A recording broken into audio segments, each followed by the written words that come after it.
ഇന്നലെ ഇ.പി. ജയരാജനെ തള്ളിപ്പറയാൻ മുഖ്യമന്ത്രി തയ്യാറായില്ല. ഇന്നലെ ഇ.പി. ജയരാജൻ 5 മികച്ച സ്ഥാനാർത്ഥികളാണ്, 5 പേര് ബി.ജെ.പിയുടെ 5 സ്ഥാനാർത്ഥികൾ മികച്ചതാണെന്ന് ഇ.പി. ജയരാജൻ പറഞ്ഞ കാര്യം മുഖ്യമന്ത്രി തള്ളിപ്പറഞ്ഞില്ല.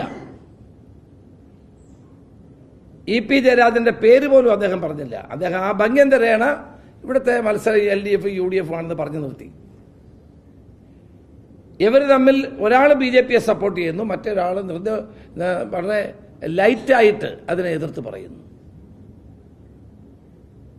CPM BJP അന്തർധാര ഇ.പി. ജയരാജന്റെ വാക്കുകളിലൂടെ പുറത്തു വരികയാണ്. ഇത് കഴിഞ്ഞ നിയമസഭാ തെരഞ്ഞെടുപ്പിലുണ്ടായ രാഷ്ട്രീയ ബാന്ധവം ഇപ്പൊ തുടരുകയാണ്. ഇവരെത്ര വിചാരിച്ചാലും കേരളത്തിലെ ബി.ജെ.പിയെ ഇത്തവണയും അക്കൗണ്ട് തുറപ്പിക്കാൻ കഴിയില്ല. കോൺഗ്രസിനെ തകർത്ത് ബി.ജെ.പിയെ ശക്തിപ്പെടുത്താൻ എത്ര വിചാരിച്ചാലും കേരളത്തിലോ ഇന്ത്യയിലോ CPM-ന് കഴിയില്ല. കേരളത്തിൽ ഇവർ ആഗ്രഹിക്കുന്ന കോൺഗ്രസ് തകരണം. കോൺഗ്രസ് തകർന്ന് ബി.ജെ.പി ശക്തി പ്രാപിക്കാൻ വേണ്ടിയിട്ടുള്ള വളമിട്ട് കൊടുക്കുകയാണ് ഇ.പി. ജയരാജൻ ചെയ്യുന്നത്. ഒന്നീ അദ്ദേഹം ഇത് ചെയ്യുന്നു, അല്ലെങ്കിൽ അദ്ദേഹം ഇ.പി. ജയരാജൻ ഉടനടി ബി.ജെ.പി ചേരുമെന്ന് നമ്മൾ സംശയിക്കേണ്ടി വരും. അല്ലെങ്കിൽ അദ്ദേഹം ഈ 5 പ്രഗത്ഭ സ്ഥാനാർത്ഥികളുണ്ടെന്നും അവർക്ക് വലിയ തോതിലുള്ള പരിവേഷം ചാർത്തിക്കൊടുക്കുകയും ബി.ജെ.പിയെ മഹത്വവൽക്കരിക്കുകയും ചെയ്യുന്നതിന്റെ അർത്ഥം എന്താണ്?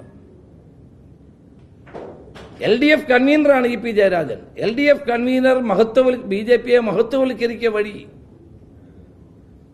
ഈ തെരഞ്ഞെടുപ്പിൽ കോൺഗ്രസിനെ ദുർബലപ്പെടുത്തി കളയാമെന്ന് വിചാരിച്ചാൽ നടക്കാൻ പോകുന്നില്ല. ഈ പാർലമെന്റ് തെരഞ്ഞെടുപ്പിൽ എല്ലാ സർവേകളും, ദേശീയ തലത്തിൽ നടക്കുന്ന എല്ലാ സർവേകളും തെളിയിക്കുന്നത് UDF 20-ൽ 20 സീറ്റ് നേടുമെന്നാണ്.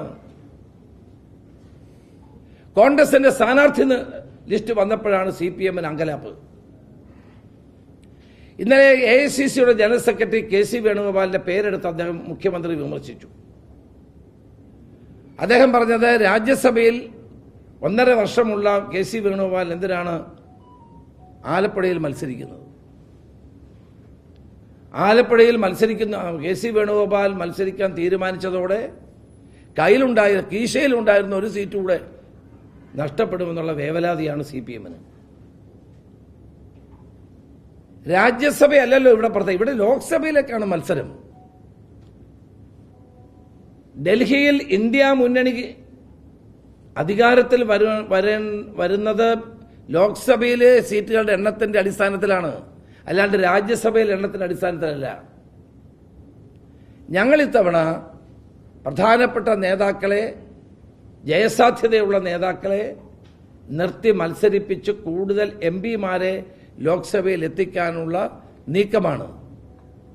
ആ നീക്കത്തിന്റെ ഭാഗമായിട്ടാണ് KC വേണുഗോപാലും ഭൂപേഷ് ബഗേലും അടക്കമുള്ള നേതാക്കന്മാർ ഈ തെരഞ്ഞെടുപ്പിൽ മത്സരിക്കുന്നത്. അതുകൊണ്ട് ലോകസഭയിൽ കൂടുതൽ അംഗങ്ങളുണ്ടായി ദേശീയ തലത്തിൽ ഒരു ഇന്ത്യ മുന്നണി ഗവൺമെന്റ് ഉണ്ടാക്കാൻ ഞങ്ങൾ ശ്രമിക്കുമ്പോൾ തങ്ങളുടെ സീറ്റ് നഷ്ടപ്പെടുമെന്നുള്ള വേവലാതിയിൽ മുഖ്യമന്ത്രിയുടെ ഈ പ്രതികരണം വളരെ ദൗർഭാഗ്യകരമായി പോയി, വില കുറഞ്ഞതായി പോയി എന്നാണ് എനിക്ക് പറയാനുള്ളത്. ആലപ്പുഴയിൽ ഒരു കാരണവശാലും ഇടതുമുന്നണി ജയിക്കില്ല, അവരുടെ സീറ്റ് നഷ്ടപ്പെടുന്നു. കേരളത്തിലെ 20-ൽ 20 സീറ്റും UDF വിജയിക്കും എന്ന കാര്യത്തിൽ സംശയമില്ല. ഒരു കാര്യം കൂടി പറഞ്ഞ് ഞാൻ അവസാനിപ്പിക്കും.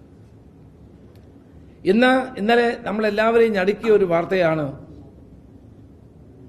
സർവകലാശാല കലോത്സവത്തിൽ മാർക്കിടാൻ വന്ന ഷാജി എന്ന് പറയുന്ന ഒരാളുടെ ആത്മഹത്യ, വിധികർത്താവിന്റെ ആത്മഹത്യ. ആ വിധികർത്താവിന്റെ ആത്മഹത്യയുടെ പിന്നിലുള്ള SFI ഗുണ്ടകളെ നിയമത്തിന്റെ മുമ്പിൽ കൊണ്ടുവരണം. കലോത്സവം തന്നെ വലിയ തോതിലുള്ള ഗുണ്ട ആക്രമണങ്ങളാണ് ഇവിടെ ഉണ്ടായത്. അവിടെ വിധികർത്താവായി വന്ന ഷാജിയെ ഭീകരമായി മർദ്ദിച്ച് അയാളുടെ പേരിൽ കേസ് കൊടുത്ത് അയാളെ പോലീസ് സ്റ്റേഷനിൽ ഹാജരാക്കുന്ന സ്ഥിതി വന്നപ്പോഴാണ് ഷാജി എന്ന് പറയുന്ന ആള് ആത്മഹത്യ ചെയ്തതെന്നാണ് അദ്ദേഹത്തിന്റെ അമ്മ ഉൾപ്പെടെയുള്ളവർ പറയുന്നത്.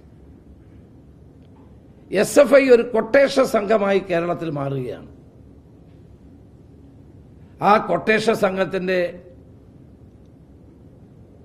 ഇരയാണ് വെറ്റിനറി കോളേജിലെ സിദ്ധാർത്ഥും ഇപ്പോൾ ഷാജിയും നമ്മൾ കണ്ടുകൊണ്ടിരിക്കുന്നത്. അടിയന്തരമായി ഷാജിയുടെ കാര്യത്തിൽ കേസെടുത്ത് അന്വേഷിക്കാൻ ഗവൺമെന്റ് പോലീസ് തയ്യാറാകണം. കുറ്റവാളികളെ നിയമത്തിന്റെ മുമ്പിൽ കൊണ്ടുവരണം. ഇതാണ് എനിക്ക് പറയാനുള്ളത്.